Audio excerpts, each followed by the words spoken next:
You're listening to the Master Wildlife Filmmaking Podcast, Episode 10.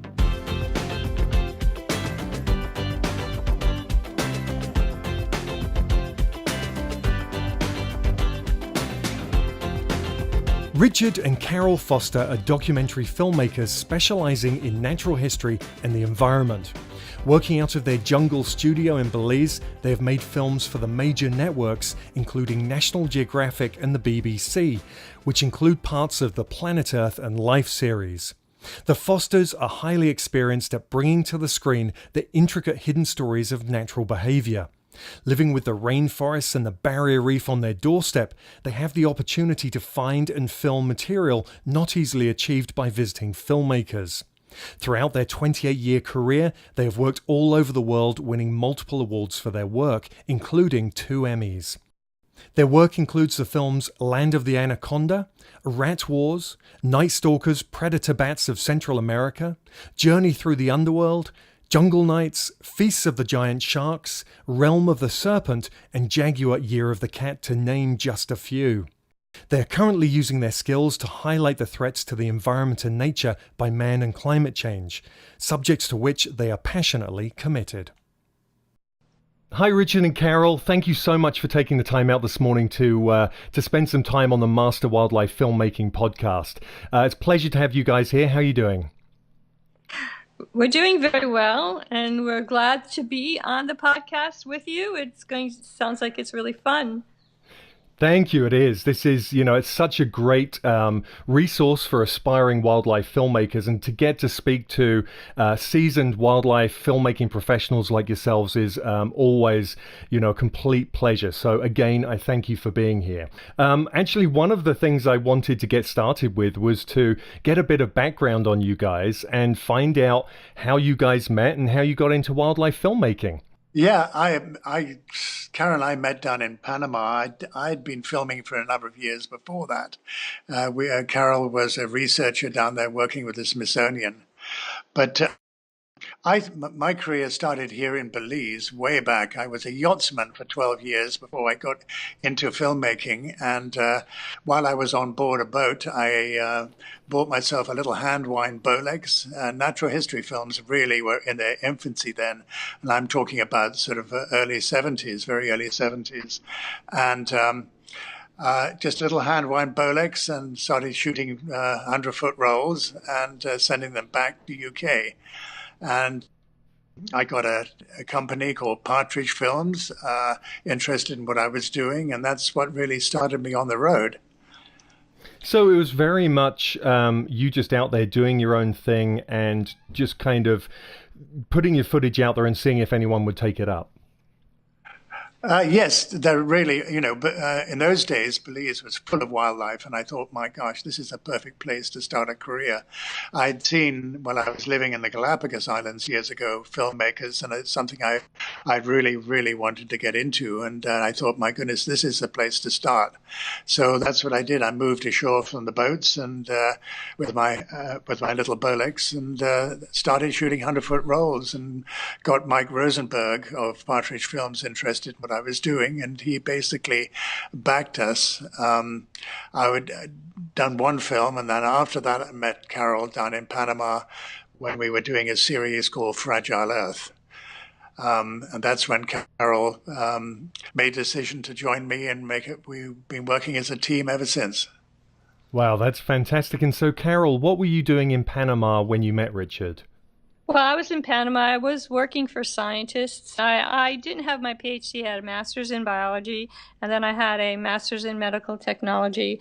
And in Panama at the time, working with the Smithsonian Tropical Research Institute, they didn't have many people that had my background. So when I went down there, I was able to study everything from spider web dynamics to monkeys to lizard malaria to, you can name it. I've been doing it. And that's when I met Richard. Now, in the beginning, we did not like filmmakers because they bothered us all the time. And I was thinking, oh my God, here comes another filmmaker. But Richard really was more of a naturalist, and he stayed behind and waited until, we were ready for him to film. He was great. So that's how we met. And so when I I made a decision. I thought, wow, it would be so good to show my research on film or to show other people's research on film, because my passion is showing behavior and showing people what it's all about. So then Richard asked me would I like to help him, and I said, sure, I'd like to help you. And so when I met him there and helped him, I moved back to the States. He went to Borneo. We kept in touch. And then he said to me, he moved to Belize. And then he said, do you want to come to Belize and do wildlife documentaries? And man, I was studying malaria in Champaign-Urbana, Illinois, in the cold winter. And I said, yes, I want to come to Belize. And so that's when I came to Belize, and I started with Richard. Oh, that's a fantastic story. So, what's it like working with your spouse on a daily basis when you're filmmaking?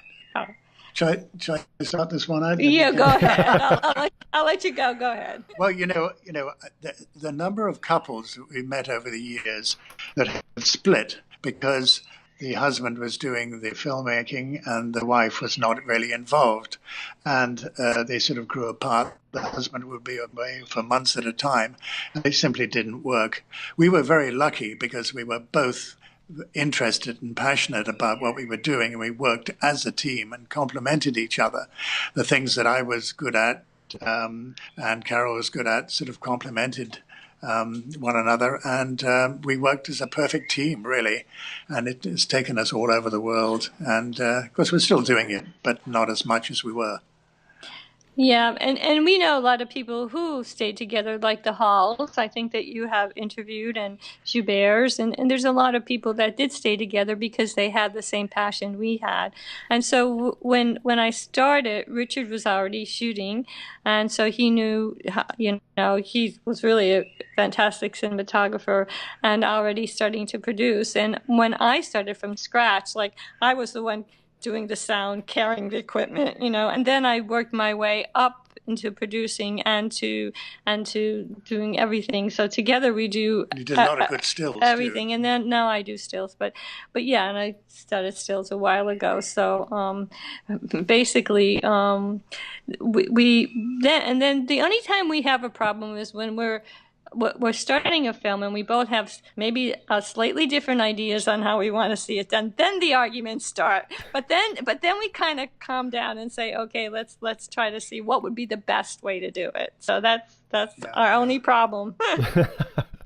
Well, I didn't want to go down that road of how many arguments do you have over the films, but it was in the answer anyway, so that's fantastic. Hey, arguments are healthy. They clear the air and usually get you to the best product at the end of it.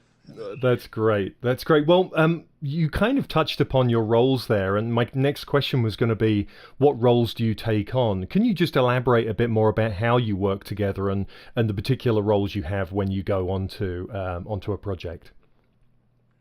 Do you want to say well, basically, Richard does most of the cinematography. I will do some, like as a B-roll or something, but he does most of it. He also, when we do people, we both direct kind of together. So, for instance, if I can't go on a shoot and he can only go on a shoot, then we talk about what we need to get and how we need to get it, and then he does that. But it's always good to have that second eye there or that eye there. So if Richard's tunneled in on something and I see something else, then we do it together. Basically, we do everything together. If there's something that we need for research and we need to go out in the field and watch it, I don't mind sitting there watching a long time and seeing what happens. Or we work along with researchers. So the researchers help us get the footage we need. So basically, we work together in that respect. So producing, I usually produce and get all that stuff over with, That's the stuff with getting the money and all that crap, you really enjoy, and then I get to the stuff I really enjoy. So we basically do both. So he's mostly the cinematographer. I'll usually produce and get the money and all that stuff, and then the other stuff we do, it's all meshed in together. That makes sense? Absolutely, yeah. We also do nowadays. We do, for years we made this what do you want to call it, eye candy, the beautiful stuff for entertainment for Geographic and BBC. But nowadays we're doing more down-to-earth stuff, conservation work, sort of payback, if you like, for all the stuff that we've done over the years. And we take up issues in the country about, it could be a single animal, it could be an environment. And we make short films for local consumption and also for fundraising for NGOs and such like. And doing those, we make the entire film here. We come up with the concept, we write it, I shoot most of it, and then Carol does the editing, and we write the narration together. So we're a sort of one-man band, really, doing all kinds of stuff like that. And then, of course, we also do pieces for BBC and National Geographic. They contact us months ahead, and we set up situations. You know, as you know, nowadays, everything is done in 4K. The equipment is incredibly expensive. Therefore, they can only spend a short length of time with the rental equipment and the field. And so we spend sometimes months setting things up for a project, for a sequence.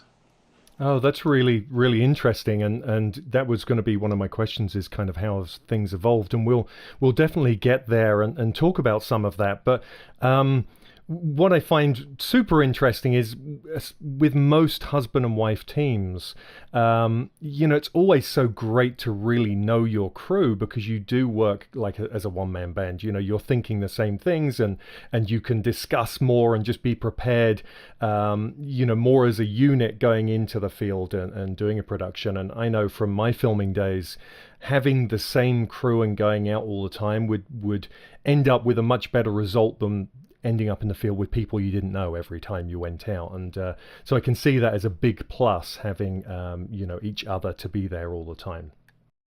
Yes, but also we do also, sometimes we have 5-part series and we did hire other people to, like another cinematographer or somebody else, associate producer, to help us. And there's people that we know that's in the business that we worked with or with National Geographic before. So we had other people with us. Right. Absolutely. Yeah. No, that's definitely the way to go. Nowadays, anyway, the equipment has shrunk, and two people can really achieve an awful lot by themselves, and we don't need really large crews to help us in the field. So nowadays with the small cameras and things, we do very well with just the two of us. Now, you guys have been all over the world. You've been filmed for National Geographic, the BBC. I believe you have done work with Planet Earth on Planet Earth and the Life series. How was it in those days of those kind of big productions? What was your kind of production life like? Would it be jumping from one big production to the next, or would there be time in between where you'd be out working on your own projects? What was kind of a typical year in the life of the Fosters?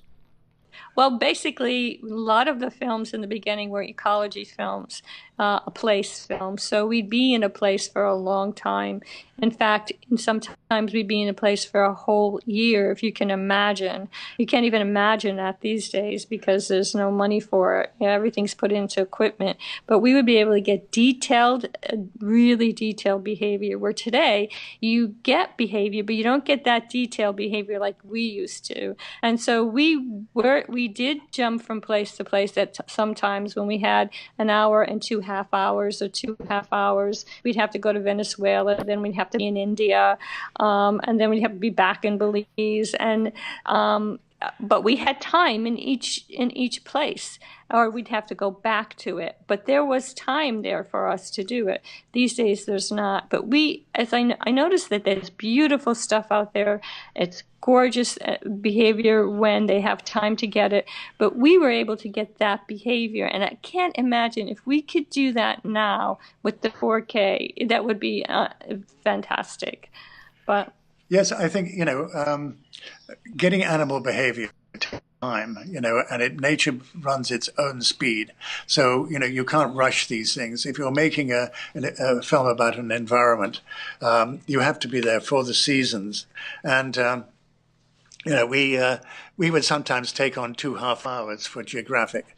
And it would take a whole year to do because we need the dry season, the wet season, the breeding seasons for the various animals.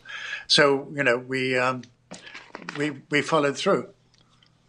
So yes, I mean, things definitely have changed quite dramatically in the production industry. I mean, it was that you guys would spend days and days, months, years, what have you, out there just to get behavior. And we've seen that change, in the final programming as well. I mean, now the productions that are on TV are much faster. They obviously have been recorded in a much smaller time frame, apart from the kind of big blue chip productions. So with that said, how has life changed for you now with the productions? And you had mentioned you still work with the BBC and Nat Geo from time to time. What do you spend your days? Can you elaborate a bit more on those projects that you work on now? Yeah, I mean, with as you were saying, with a huge cost of equipment now, they can't spend very long in the field. We've been doing this stuff for a number of years now. We get contacted well ahead by the BBC or National Geographic, and they want a specific thing they're doing. We recently did Margay cats for the Wildcat series of the BBC.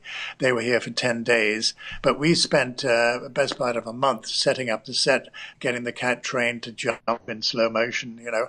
So it was a lot of work, a lot of prep, and this style of shooting has been going on for quite a while now for us, especially in rainforests where things are so difficult to get. And a crew coming down for a short visit can really just get, very small cameo stuff like going to the Belize Zoo, getting shots of the cats and things, but no real behavior. So it's up to us to set the situations up for these people when they come. Sometimes we shoot with them. They'll give us a second camera to get a different angle. But it's we don't do much in the way of full films anymore, apart from our own conservation work. We just did a Hecate film, a Hecate turtle. It's a turtle that's endangered. It's critically endangered in Belize. We do, so we'll go out to the field and we'll go film as much as we can on Hecate in the field. And that there's somebody that's actually raising them, and there's a whole organization, a conservation organization that wants to save them. So they asked us, would we do a film and to bring that out? So we go around and we do shoot in Belize. Mainly, we do most of our shooting now in Belize. We don't go most of the other countries now. We mostly stay here. So we did one on that. We did one on the whale sharks. The whale sharks down south, because we have a lot of whale sharks here in Belize. So we've done productions and we go in the ocean. Richard does underwater footage. So we do stuff here in Belize. So it's like when a conservation group wants to do something, they lots of times come to us for that. And so we do that here in Belize. A lot of times, too, people don't realize that when we used to go to Africa and we used to go to other places, open areas, we were able to get a lot of footage out in the wild. But in working in the tropical rainforest, it is very difficult. And so a lot of things has to be done in huge sets, enclosures. So mainly we build a set where we'd have like the regular habitat of an animal. Say we're doing bats. And so we would do the bats, we'd have their habitat, we'd catch the bats, we'd train them, put them in the set, and then after we were done filming them, put them back out into the wild. And if you're ever in the tropical rainforest, you'll see, if you see a margay cat or if you see a snake, you'll be lucky. And that brings up a great question of, when you talk about how much time it takes, how much prep to get a production together like that. And of course, this is wildlife we're speaking about. So even when you've done all of that prep, and you're in a highly humid environment like that, where technology doesn't always work well, and then the wildlife doesn't necessarily do what you want it to do when you want it to do it. What are some of those trials and tribulations that you guys have faced while filming, and how have you overcome some of those? Well, we've developed a lot of tricks over the years living here in this high humidity and heat. And of course, with equipment, it's a major concern.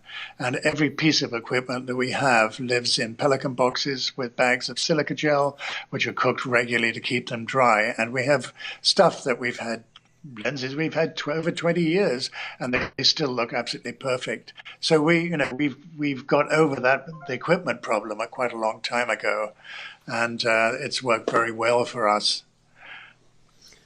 Now, there was, I know from, there was a show that you guys were both on called Filming Wildlife Behind the Scenes a few years back, a documentary showing filmmakers in the field and the kind of work that they undertook.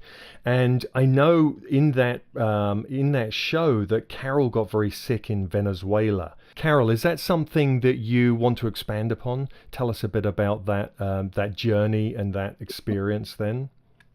Yeah, what happened to me is when we were filming in Venezuela, I wasn't exactly feeling up to par, but anyway, we were out filming, and when we first started, I was fine. I was working out in the field, and then all of a sudden, I got this shooting pain from my lower back all the way up to my head and through my spine, and my legs went. And so before that, I was not feeling good. So I said, Jesus, maybe we figured out what's wrong with me now. So I was right in the swamp in Venezuela, and they medevaced me out into Caracas. And there was a great neurologist there who lifted up my legs and said, oh, he goes, what can I do for you here? And I said, well, I just said, fix my legs. So he did an MRI, and he saw a lesion on my back, and he says, I think you have multiple sclerosis. And I said, okay, now what do I do? I said, just like, let's get me out of here. I want to go back into the field. So he actually took me to the radiologist. We saw the lesions.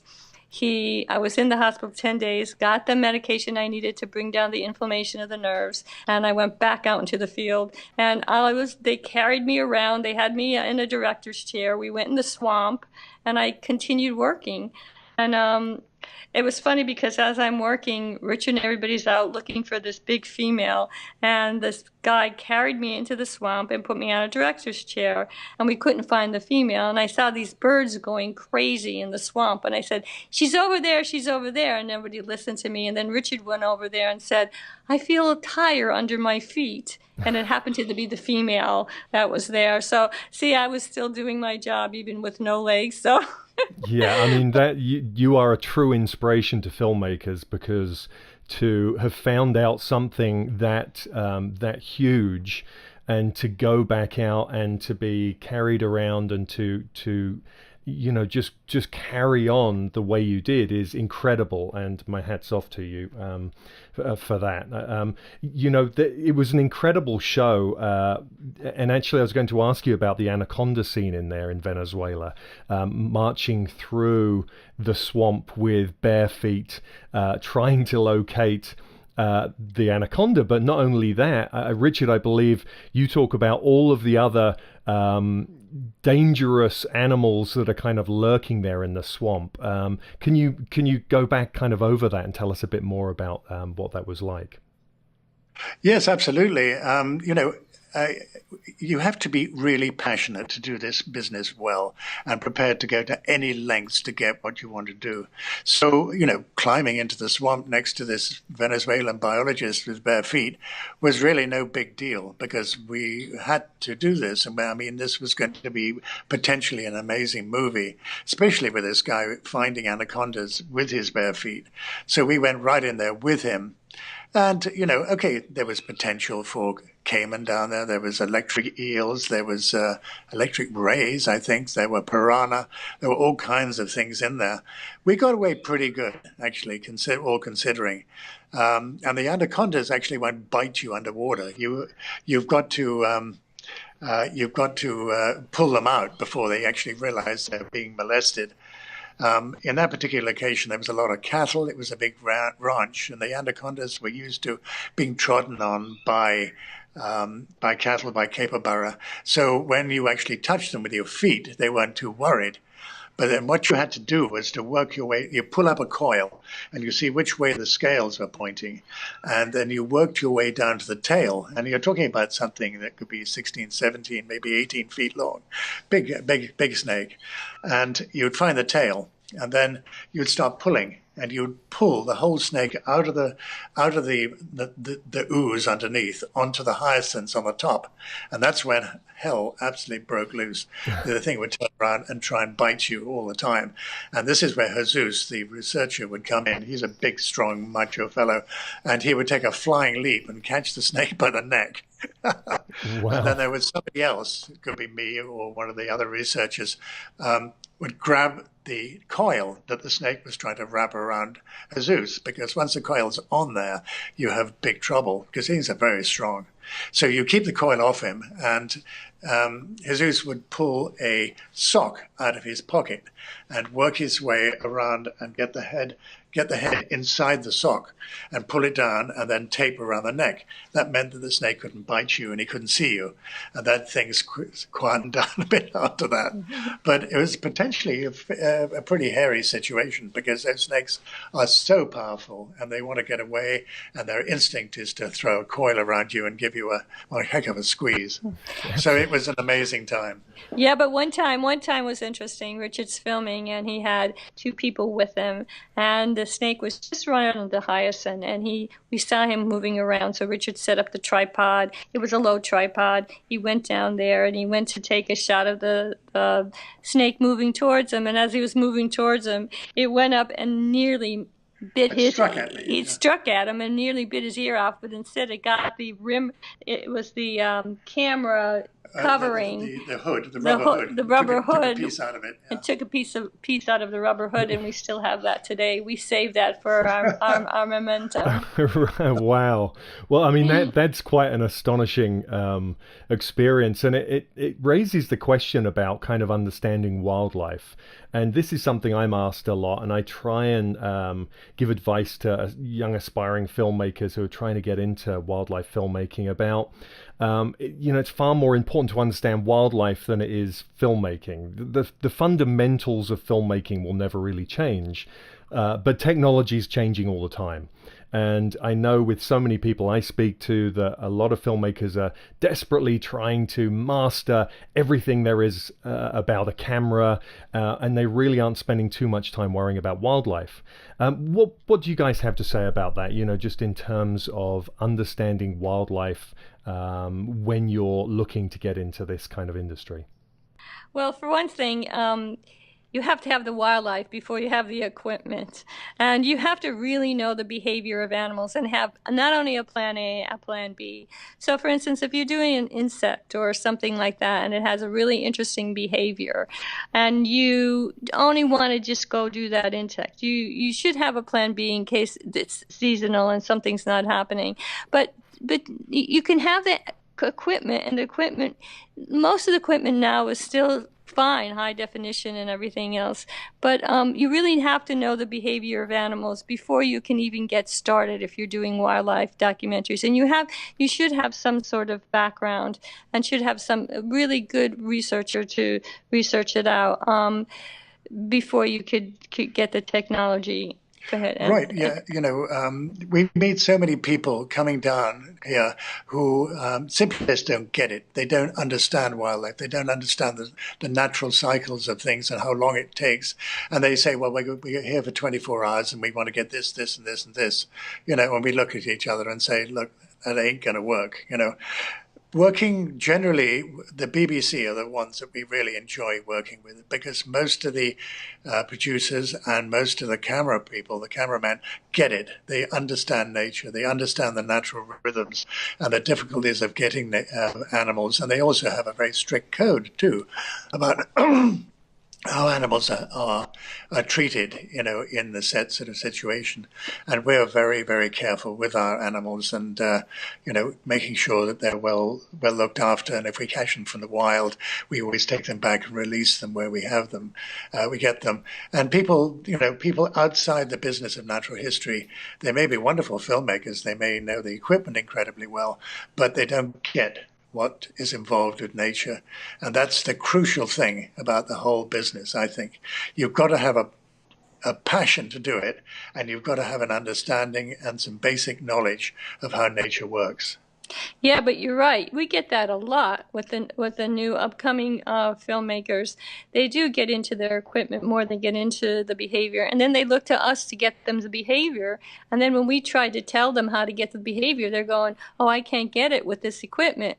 Well, that's when the research should have happened. They should have Right. researched it, right? Absolutely. So it's so paramount to what you're going to get at the end of the day. Not only understanding the behavior, so you're prepared to get the money shot, let's say, when it happens, but also just knowing up front what gear you're going to need. Because if it's too heavy or the wrong kind of camera, then you're just not going to get what you're expecting. And I think that's so super valuable.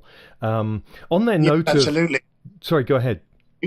And you've got to mesh the two together. They both got to meet. I mean, the really, really good filmmakers and the really good cameramen, and we get the best of the best coming out here visiting from BBC usually. They're incredible tech guys. They're biologists, and they can handle stress. And under a lot of pressure, and those are the valuable things I think that a filmmaker and a natural history filmmaker needs to have to be really good at it. Now, speaking of technology and different types of cameras and what have you, I believe you guys in a bat cave in Belize did some cutting edge filming with a thermal camera some years back. Can you tell us a bit about that? About About the thermal camera we used, the yes, it was cave, from the yes. military. And go ahead, Richard, you can go Okay. ahead. Yeah, we did actually. We were some of the first, I think, to use high quality thermal images. We were lucky enough to know some bat biologists that were working with a company in California that were developing the state of the art infrared cameras for the military, and he. Wanted to come to Belize, the guy who literally developed the camera, and was prepared to bring one of his cameras down here to work with us on a film about bats and caves. And he came with the bat biologist, and we got some absolutely amazing images. They were almost high def before that time. They're very high resolution and really very beautiful images as well. And they were new to the scene. And we would go into a cave and, it would be pitch dark and he would crank up this camera. It took a while to actually resolve the image, but when you got it, the whole cave would light up and all the bats would be hanging there like light bulbs, and you could go in tight and you could see all the details on the bats. I mean, it was a spectacular thing to have, certainly at that time. Yeah, and we did it in amber instead of black and white. So the amber really brought out the shape more than the like an infrared. It's thermal, so it's even better. And we use it with all different kinds of animals because we had it here and we thought we might as well make the best of it. And so we were pretty lucky. And just recently, they started to use a military camera, the BBC. But before that, nothing matched it.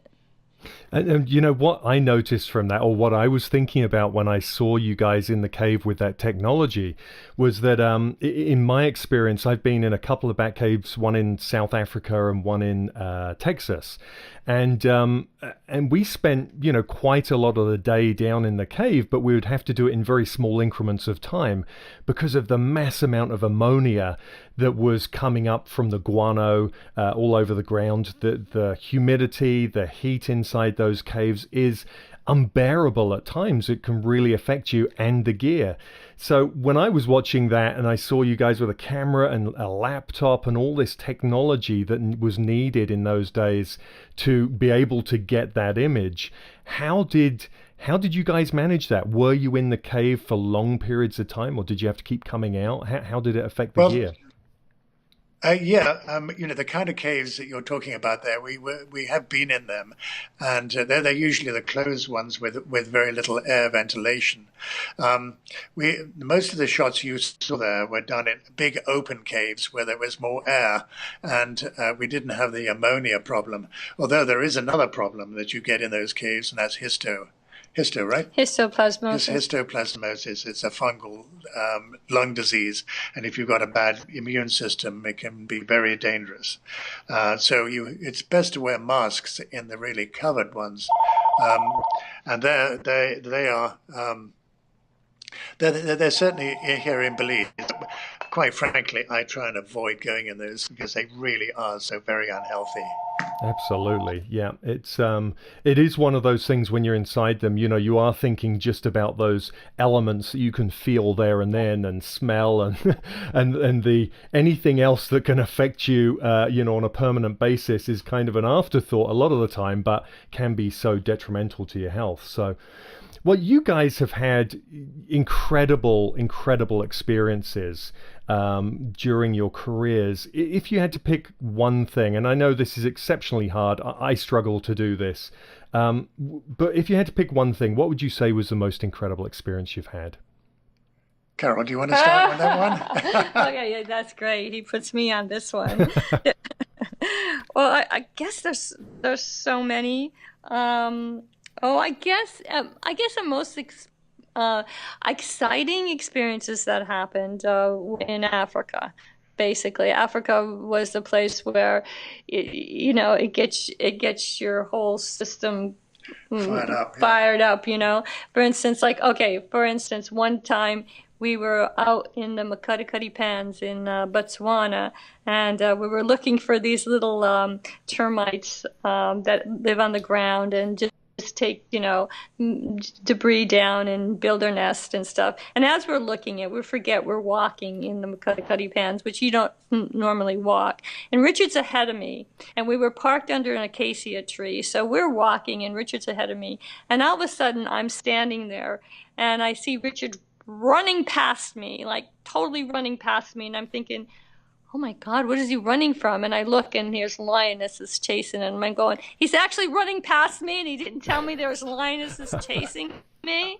Well, little did I know he was going to get the car to pick me up. In the meantime, I found the termites, and I'm going, I found the termites. I said, but come and get me. So Richard came back and picked me up, and luckily, I was like, that was like really, really scary. I mean, there are so many. Yeah, that's right. Yeah. Oh, there's so many things we've done over the years. It's hard to choose which one of them.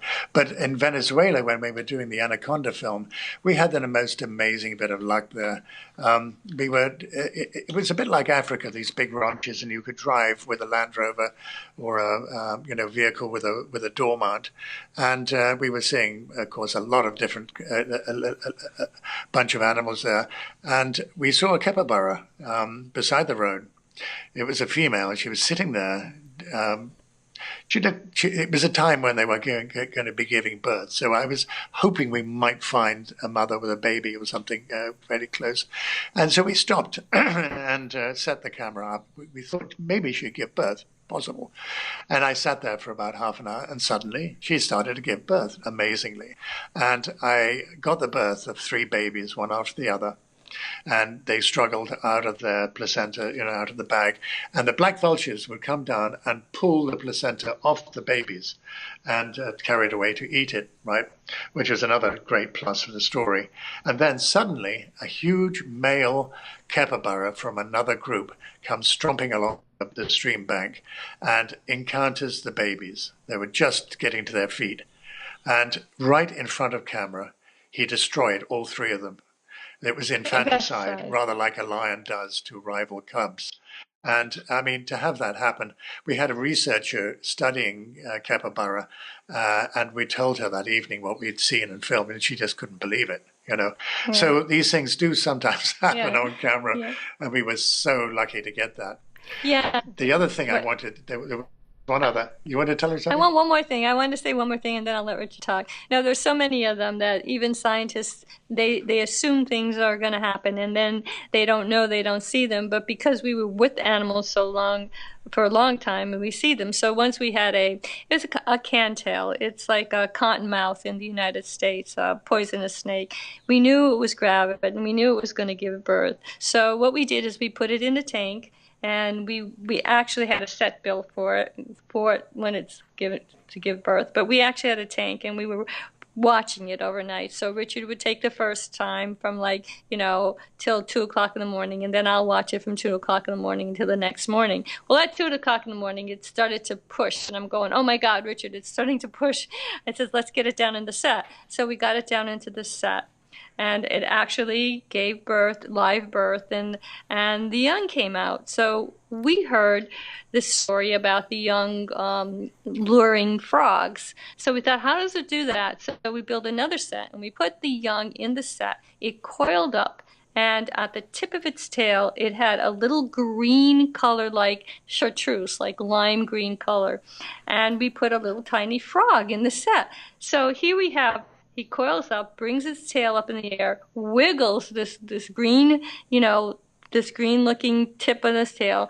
And don't you think the frog was so mesmerized? It looked at it, thought it was a worm, came up, jumped up, grabbed it, and the snake ate it, struck it and ate it. It was incredible. Watching that, I always remember And that. scientists say this happens. This is probably why they have their little green tip on their tail, but nobody saw it. And when we saw and filmed it, we were so excited. I mean, I think we had a party after that.